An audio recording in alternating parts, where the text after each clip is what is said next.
வணக்கம், இது அன்புடன் கோல்ஸ் கிச்சன். இன்னைக்கு நம்ம பார்க்க போகிறது சிறுபருப்பு பாயாசம். வாங்க எப்படி செய்யறதுன்னு பார்க்கலாம். செய்ய தேவையான பொருட்கள்: பாசிப்பருப்பு 100 கிராம், வெல்லம் 100 கிராம், நெய் 1 டேபிள் ஸ்பூன், முந்திரி திராட்சை தேவைக்கேற்ப, தேங்காய் துண்டு 1/4 கப், ஏலக்காய் 3. முதல்ல பருப்பு வேக வச்சிடலாம். ஸ்டவ் பற்ற வச்சு ஒரு பாத்திரத்தில் தண்ணி கொதிக்க வச்சிடலாம். தண்ணி கொதிச்சதும் பருப்பு சேர்த்துக்கலாம். பருப்பு நல்லா கொலைய வேகணும், அது வரைக்கும் வெயிட் பண்ணுவோம். இப்போது பருப்பு வெந்திருக்கா பார்த்துடலாம். 10 நிமிஷத்துக்கு அப்புறம் பருப்பு இந்த மாதிரி நல்லா கொலைய வெந்திருக்கு. இது நீங்கள் குக்கர்லேயும் செய்யலாம். குக்கரில் செய்யறதா இருந்தால் பருப்பு ஒரு 4 விசில் விட்டு எடுத்துக்கலாம். இந்த ஸ்டேஜில் நம்ம வெல்லம் சேர்த்துடலாம். வெல்லம் சேர்த்து நல்லா கிண்டிடலாம். பொறுமையாக நல்லா கரைஞ்சி ரெடி ஆகட்டும்.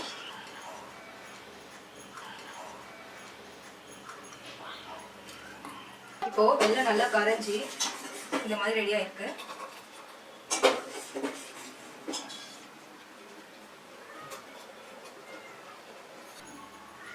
இப்போது 3 ஏலக்காய் இடித்து சேர்த்துக்கலாம்.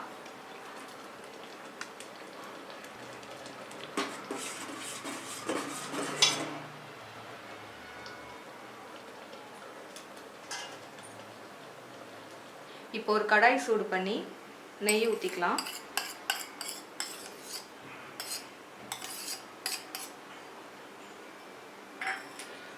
நெய் உருகுனதும் ஸ்லோ பண்ணி வச்சுக்கலாம். ஸ்டவ்வை ஸ்லோ பண்ணிவிட்டு முந்திரி திராட்சை சேர்த்துக்கலாம்.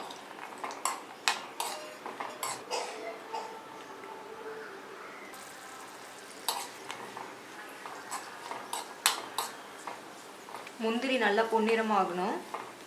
திராட்சை நல்லா உப்புனதும்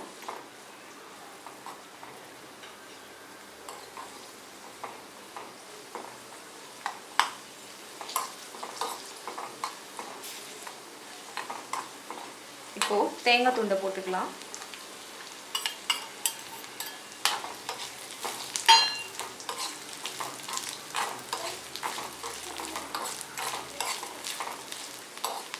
தேங்காய் லைட்டாக கலர் மாறும்போது இதை எடுத்து பருப்பில் ஊற்றிடலாம்.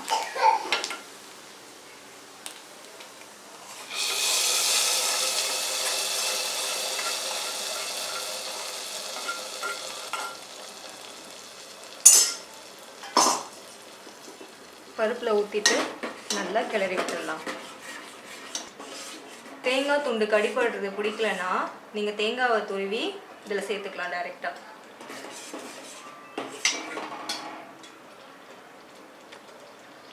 அவ்வளோதான், ஸ்டவ் ஆஃப் பண்ணிடலாம். சுவையான பாசிப்பருப்பு பாயாசம் ரெடி. இந்த ரெசிபி உங்களுக்கு பிடிச்சிருந்ததுன்னா இந்த வீடியோவை லைக் பண்ணுங்கள், உங்கள் நண்பர்களோட ஷேர் பண்ணுங்கள், மறக்காமல் எங்கள் சேனலை சப்ஸ்கிரைப் பண்ணுங்கள், பக்கத்தில் இருக்க பெல் ஐக்கானை கிளிக் பண்ணுங்கள். நன்றி.